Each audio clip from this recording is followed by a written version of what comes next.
All right, Jack, welcome back onto the West Coast Preps podcast after our little 1 week hiatus. How's everything going with you? Good. It's great to be back. Basketball is in full swing.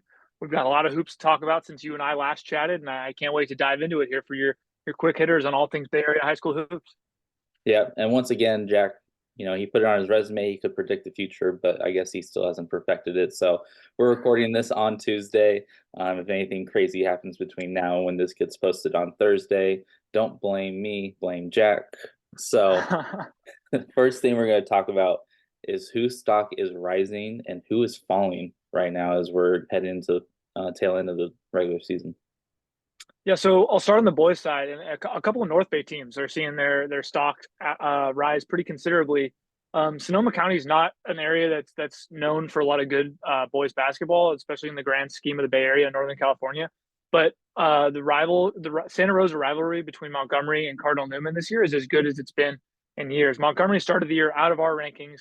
Within a couple of weeks, they were into our rankings, and now they're around the mid-teens to early teens. So that is a team led by Caden DeVries, this do-it-all senior who's a fourth-year varsity player, who's really launched the expectations for that Montgomery program from NBL Oak playoffs and maybe a lower NCS bid to a team that can truly contend in the NCS Division II bracket, which is pretty remarkable for a school that didn't have such high expectations coming into this year. That a lot of that is a testament to Coach Arrow and the way he runs the program. But Caden DeVries is someone who I expect to be seeing playing at the next level, whether that's junior college, Division II, Division III, or maybe one day Division One, maybe after a stop at one of those levels. He is a phenomenal player. And then across town at Cardinal Newman, these two teams have played twice now. They split. Both games were phenomenal. A 1 point game and a 3 point game. Montgomery won the first one in December, and Cardinal Newman just won the rematch. So Cardinal Newman is led by a lot of young talent. Diego Gonzalez Flores, that guy's freshman, sophomore, playing good minutes. And this is a team that's getting more and more mature every game. So those two are really dangerous, not just in the NBL Oak and kind of Sonoma County scene, but in the entire NCS scene. And moving over to the girls side, I wrote this morning when we published the rankings that a lot of teams are seeing midseason surges after some tumultuous beginnings, including Marin Catholic, Salesian, and California. California, a lot like Montgomery, started outside of our rankings. They're in the eval, which means when you're in a league with San Ramon Valley and Carondelet, you're kind of going to be overlooked a lot. But this is a team that's 18-2. They've won 14 of their last 15, and they are absolutely putting on a clinic in the post game and playing defense. They've held opponents under 30 points like on 6 or 7 different occasions. I don't have it exactly in front of me, but this is a team that suffocates you. I saw them back in December put the clamps on Amador Valley, 2 points in the first quarter, 6 points in the second quarter. I think Amador finished with 20 or so points. So this is a team that knows how to win and win ugly. So Cal High, props to them. Salesian, which is a historically really successful program, and Coach Stephen Pizzola told me at the beginning of the year when I was at their first game, he said, this is a team that's young. We only have one returning starter, and they're going to need to take some lumps. And take some lumps they did, and they fell in our rankings because of it, but now they're surging again. They haven't lost on this side of the calendar, and the same can be said for Marin Catholic. So a lot of teams with rising stock. I'll go quicker on the falling stock because it's less fun. It's less glamorous, obviously. The Redwood boys have seen a lot of wins just slip through their fingers. St. Francis and Valley Christian boys have struggled in a really tough WCAL slate. So that's a few teams who are seeing some games not exactly go their way that are still good teams and could be in the mix, in a month or so from now, but are not having the best January so far. So that's your rising and falling stock in the Bay Area hoops right now. And then we talked about a couple weeks ago how the defense was really dominating, and now you're seeing the offenses catch up. What's the big difference you've seen in the games that you've been to lately? Kids just making shots. And I think it's as simple as guys getting in rhythm, right? Because in November and December, as much as everyone shoots, coaches say we work on X and Y and Z at practice because we know on their own time they're going to shoot. But it's still needing to get that shot in a game rhythm. I was at games in December. I remember a game at Sarah in December where it was just brick city between Sarah and Sacred Heart Prep, a real ugly game played in the low 40s. And now you're seeing Sarah consistently scoring in the 60s. You're seeing individual players kind of all over the Bay get 30-plus point performances where that what really wasn't happening in the beginning of the year. So people are just starting to get hot. And sometimes that's as simple as it is in basketball.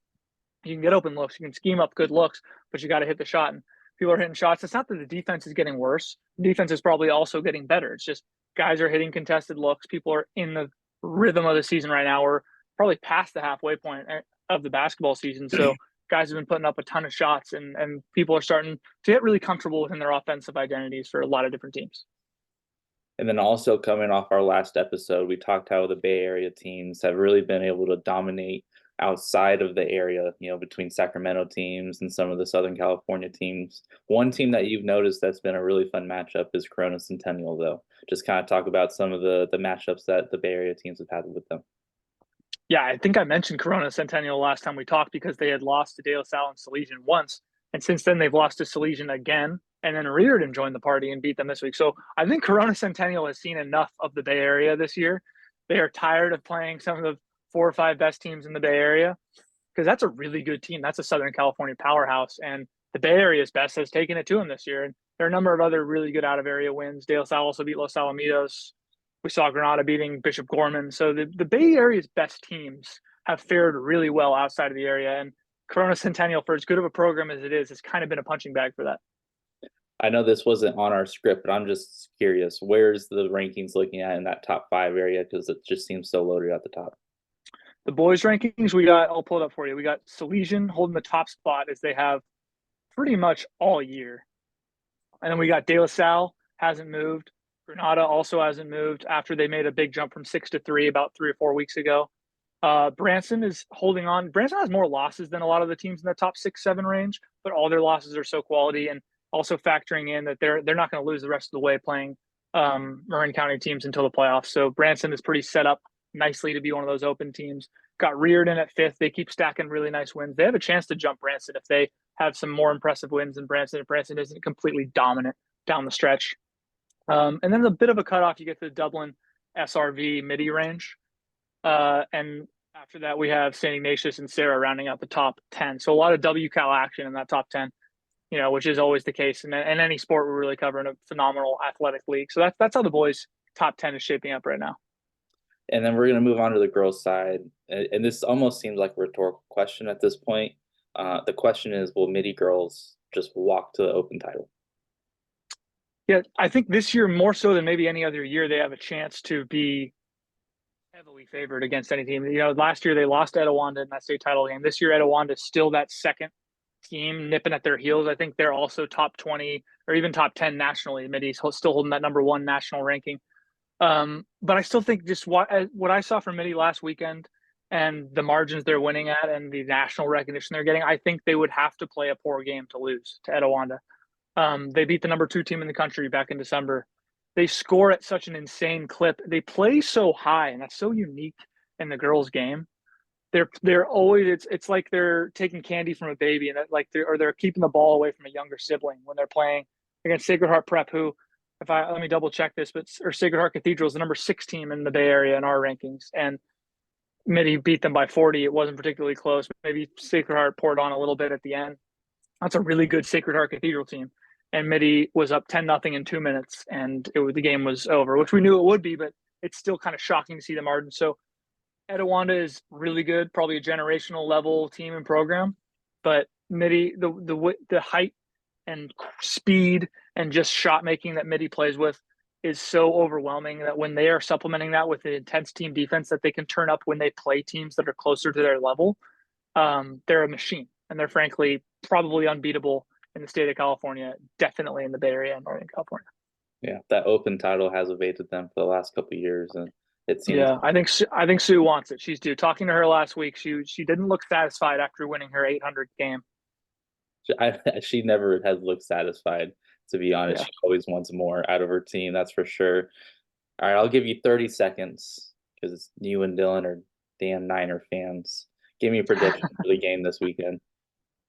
I like to think of myself as more of a measured Niner fan than a lot of Niner fans. I think maybe, truth serum, you'd give me that. I'm confident this week. I really am. I think I was more nervous about the Packers. Maybe that's just expectation based because you're so favored. You're almost scared of the torture if you do lose. And the Packers are so hot. Not that the Lions aren't hot. I think the Niners win by 10 or 11. I think it's a closer game than that. Maybe a late score puts them up 2 scores. I see 28-17. I said that in the chat the other day. I think that comes true, but I don't think it's a comfortable win, but I think they do win. Well, go Jared Goff and the Lions. I hope the Niners lose. I know everyone listening to this podcast will hate me, but I'm a Niners hater this year. Hey, this is a West Coast Preps podcast, and Jared Goff is a former Bay Area prep. So Exactly. look out for my story either Wednesday or Thursday. It could already be published when this comes out or as it comes out. But I'm gonna have a little look into Goff in his high school days in the Bay too. Perfect. We're super excited about that. Make sure you go read that on westcoastpreps.com, along with all of other Jack's stories that are being posted daily. Thank you, Jack. Thanks, Greg. Oops.